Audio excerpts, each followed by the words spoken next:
Para mga lumilipad na butterfly na heart. Oo. Pagmasdan niyo po. Parang tuloy ayoko na umalis dito eh. Oo, nakakatuwa. Nag-I love you ang mga anak ko. Love na love ko rin. Alam niyo po ba si Jovelyn, mahilig mag-I love you yan. Malambing po yan eh. Kaya si Justin nahawa dahil lagi nagsisilusan yung dalawa. I love you mami, hayakap agad sa akin. Para si Justin yumakap din sa akin. I love you mga anak. Diyan muna kayo mga anak ha. Wow. Baka sunog na yung kay Justin.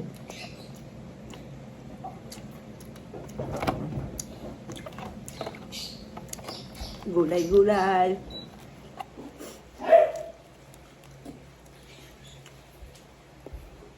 Bukas na ba yung gate? Parang bukas na ang aircon din. Hindi ka muna. Ah, may tao na. Baka may tao na.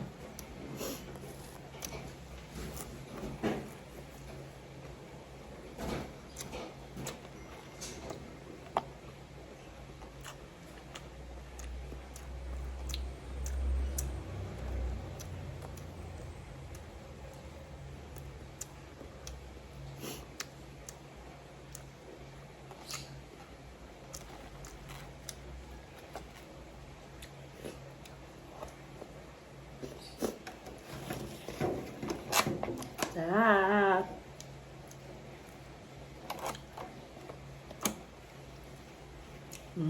Kakain ko kayo mga boss ha. Sabi sa inyo. Diyan si Mian. Hindi kinakain yung mga kakauto. Sabi ko sa inyo po, ang kalaban natin. Masarap na Mami, pagkain. nakakailang ka na Oy, dalawa pa lang. O, kumuha ka kasi, o. Ayok. Mababait pa mga yan, tsaka si Justin. Sumusunod sila sa bawal. Basta ang bawal, tinitingin lang sila. Ako naman kumukululok ang tiyan ko kapag sabi, bawal. Parang kasi lalo na pagkain nila.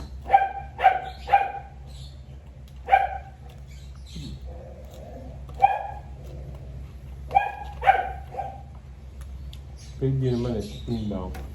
Ha? Bigab na. Ang pwede naman, o. Bigab. Ako. Iinom tayo na malamig na tubig.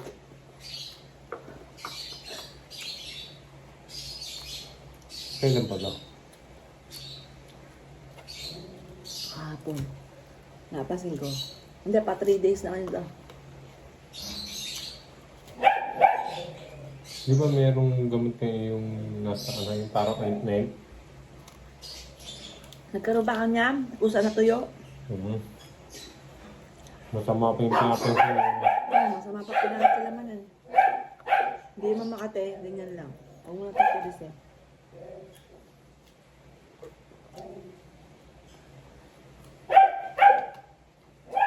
Yung tagugos natin ng pinggan tulog pa. Minapanood ko kasi ako. Napanood ko. Bata pa lang siya. Business-minded na po siya. Yung napanood ko yung kay Tony Talks. Isang sikat na rin yung vlogger. Bata pa lang siya. Parang umabot siya ng 16 years old. Milyonaryo na po siya dahil sa mga nahilig siya magnegosyo. Ang tanong, saan mo natutunan yon?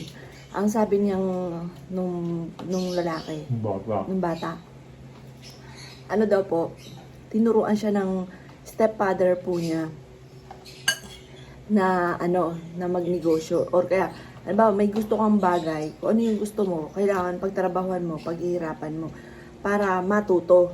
Sabi ko sa anak ko, aba anak, tama yun. Dapat, kung may gusto ka, paghihirapan mo. Kailangan pagtatrabahuan mo, kahit bata ka pa lang. Ngayon, syempre, bata pa naman yung anak ko, 11 pa lang, tuturuan ko siya ng gawaing bahay. Kasi, pag nag-asawa yan, napapunta niya sa ibang lugar, ang mapupulaan dyan, magulang. Sabihin, hindi ka tinuruan ng magulang mo. Kaya dapat, marunong siya. Marunong siya maglinis, magtiklop ng damit ang po niya. Kasi yan po, anak ko, pinaliliguan ko pa po yan.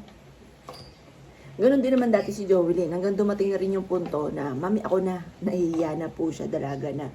Yan, ang anak ko mga boss, at anak kong bunso, hindi nahihiya. Toothbrush. Hindi nahihiya. Binata na po ang anak ko, tuloy na po yan. May buhok na kilikili niyan, may mga buhok na yan. Pero hindi siya nahihiya. Talagang baby ang alam niya sa sarili niya. Kaya tuturuan ko po siya. Ngayon, titraining ko muna siya sa pagpupunas nito ng lamesa. Kasi alam niyo po ba, pagtapos niyang kumain, diretso na po yun doon, naglalaro na. Wala na, hindi na tumutulong. Kaya sabi ko, nung bata kami, tulong-tulong kami magkakapatid. Kanya-kanya kami toka, may naghuhugas, may nagpupunas dito, may naglalagay ng tubig sa pitchel, yung mga ganon. Kanya-kanya kami toka. Para matuto. Kasi mahirap ang walang alam. Kasi magulang ang mapupulaan na hindi tinuruan ang magulang, ang mga anak. Kaya yun, sabi ko, sige, pag may gusto ka, kailangan tutulong ka. Yun, si Barong Ron. Kailangan tutulong ka. Hindi pwedeng gusto mo, makukuha mo ng mabilis kahit hindi ka kikilos. O, sumang-ayon naman po siya kagabi. Kaya, yun nga po, may gusto siya nanghihingi sa akin ng pera, ng pambili doon ng card. 2K, ang mahal, di ba? 2K ngayon. Kailangan, tutulong siya dito sa bahay. Yung mga ganong edad niya, naglalaban na ako. Yan, pero iba naman tayo mga babae kaysa lalaki. Yan. Kaya mahirap din ang walang alam-alam. Kaya yung anak kong panganay, sinasabihan ko, anak, naku, ako mapupulaan ng pagkinag-asawa. Ako ang mapupulaan. Sabi ko lang alam-alam. Ayun. Kaya nung mga nakalipas ng araw, naglalaba-laba na rin po yun. Pero ang nilalaban niya, yung tipo na masailan. Kasi meron siyang bagong damit na puti. Naging dilaw mga bossing. Inihalo doon sa tikulor at saka sa puti. Tapos nung siya po ay nilabahan na, nung natuyo na, kulay dilaw, puti po yun. Kaya mula po noon, yung mga masisela na damit po niya, siya na mismo naglalaba. Yan, tapos naglilinis-linis na rin siya Nung mga nakalipas na buwan, kasi nasisermonan ko. Tinitraining ko na nga po siya, pati sa negosyo. Kasi sabi ko, anak, itutuloy mo na lang ako ano yung nasimulan ko. Pati di ba nagkaroon kami ng spa, coffee shop yung dati. Nakadamitan. Ayun, tutuloy mo na lang. Ayun nga po mga bossing, kasi gayon. Kaya parang nadismaya po kami. Tinuturoan ko yan. Di ba tinitraining ko na yan dati? Marunong na si Joey din kaso kulang pa sa ano. O kulang sa training. Tsaka kasi syempre bata pa. Yan, kaya si Justin, yun ang plano ko. Tuturuan ko siya ng mga ano ka para alam, para marunong. Pero lahat ng account na ginagamit siya na gano'n na lahat ng account natin na gano'n. Joey, no? Kaya nga po mga bossing na nawala si Jolie, napilayan talaga kami kasi siya yung utak na lahat. Siya po yung nakakaalam, siya lagi ang gumagawa. Kaya ngayon, tanungan ko na lang yung isa sa mga angels ko, si Darren, or kaya sinisearch ko mga bossing. Dati-rate, si Jolie lahat, bawat keyboard. Anak, tignan mo ito, may violation na naman. Anak, tignan mo nga ito. Anak, igawa mo nga ako ng Facebook. Anak, igawa mo nga. Siya po lahat. Kaya nung nawala po si Jovelyn, ayun, napilayan po talaga lahat kami. Ballpen, lahat na pen, papel, lahat na tape. Lahat po siya. Kaya sobrang na ano po kami. Tsaka, eto pa nakita niyo po, nagkakaganyan din dati si Jovelyn. Ako una nagkaroon ng ganyan, yung nagkaroon ako ng maraming peklat-peklat dito sa binte. Ayun, yung ganyan, sign po yan, na maaring mataas yung sugar ninyo. No? Hindi ko naman naisip po yun kasi, pero sinabi rin ng doktor ng derma na magpatingin din tayo, pero hindi tayo nagpatingin. Sinabihan po ako na, pero matagal na yun, taon na nakakalipas no. Sinabihan po ako na, 2021 ata na. nagpa-ano na po kayo, may diabetes po ba kayo? So kung hindi ko po alam, magpa-check po kayo. Pero nakuha naman sa gamot ng derma, kaya hindi na ako nagpa-check, hindi na rin ako bumalik doon. Ayun. Tapos yun, nung nawala na si Jovelyn, sakala ang natuklasan na maaaring yung mga sumisibol na ganyan sa may diabetes. Yung nanay ko nga, nangangati yung pagka halimbawa Mga binte, barato. pagka mataas yung sugar. O, tingnan niyo po, ganyan lang naman ako kumain. Kut lang. Pati ito. Busog na ako. Ay, busog ka. Baka mamaya, bubarat ka ng kain. Siyempre, pag nagutom, kakain ulit. Hindi mo ba lubos yung gulay? Eh, marami pa to. Busog na ako. Mamaya na ulit. Kumain ka kasi ng matamis. Ngayon, Nagpusol. ito na po. Uminom na ako ng sa vitamin sa kidney. Ito naman ang inumin ko para ito sa diabetes. Pag kumain kasi ng matamis, makakabusog.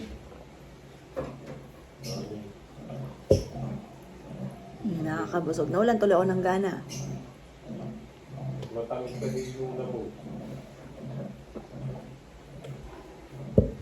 Yun naman po sa vertigo.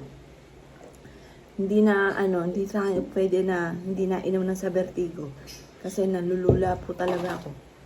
Ito naman vitamin C.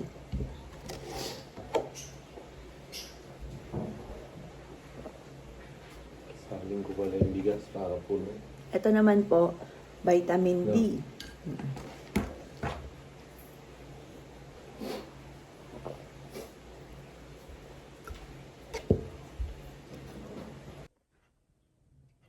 Ate, I love you. JC, I love you.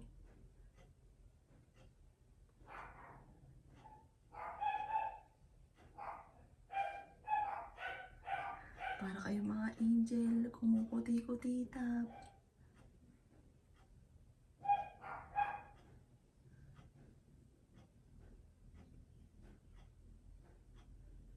Love na love ko rin para mga butterfly na gumagalaw. Reflect yan ng ilaw pero karamihan, dat lang po. Hindi nagpupuso. Parang ayoko na umalis dito. I love you, mga anak. I love you.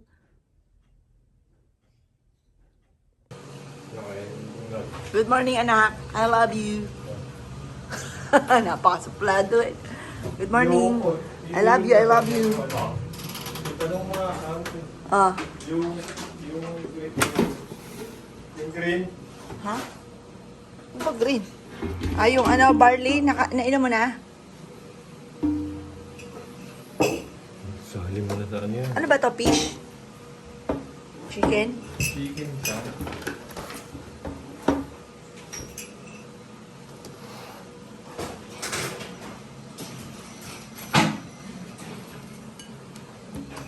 O, anak.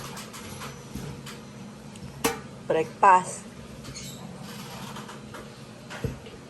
Anong gusto mo unahin? Sasanto ka ng kanin? Ha? O mainit yan, bagay mapasok. Inin mo na yung green. Ha? Ha? Ah, inom muna. At dahil yung aking anak, mga bossing ko, ay nanghihingi ng pambili ng card para matuto siya. O, halika anak. Yung pinaghigaan, nakita niyo po. Hindi pa natitiklop. Halika. Halika, para matuto ka. O, ngayon, para bigyan ko siya, magtitiklop siya. Tapos mamaya, maghuhugas siya ng pinggan. O, ngayon, walang kaalam-alam. Dito ka, wag mo dalhin dyan. Ito kaya yun. Eto, sa dulo. Hanapin mo yung dulo sa dulo. O, yan. Yung dulo. O, marunong ka ba? O, sige. Marunong pero hindi siya kumikilos. O, dun mo na yan. Maligalig talaga to eh, o. O, tapos, Tama. kahit hindi mo na anuhin, huwag mo na ilatag dyan sa sahig. Nasa higaan kasi. Dito mo anuhin sa gitna. Mais ka nga. Ito sa gitna. O, ganito lang o. Kahit hindi mo na siya ipagpag kasi sobrang laki. O, dito mo anuhin. O, tapos hatiin mo. Basta, dumiretso ka sa hati. O, yan o. Ito na o. Ito, di ba sa gitna? Oh. O, yan. O, game. O, yan. Tiklop mo na. Ang dali-dali eh. O. Tapos yun, pagpag mo yun. Ako mapupulaan sa'yo eh. Hindi ka tinuruan eh. Baby po kasi mga yan. Mga anak ko. Talagang walang kagawa-gawa mga bossing. Meron. Meron, laro. Mukhang berber po yan, oh. Tingnan nyo po, oh. Lahat berber. Oh!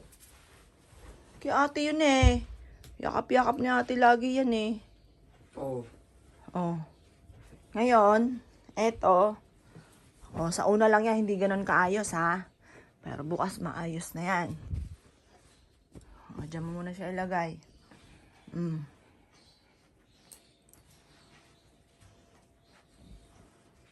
Iayos. Oh. Oh. Doon nga, magdiretso ka na sa gitna. Kapag ka malaki, diretso na sa gitna. Anahin mo yung gitna. Pagpag mo. Oh, may madumi. Oh, sige.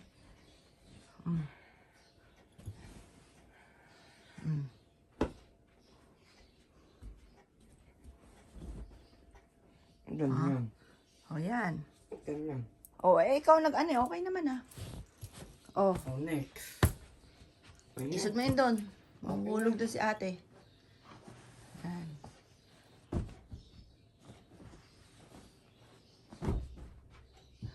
Diyos ko po, ang anak ko. Oh,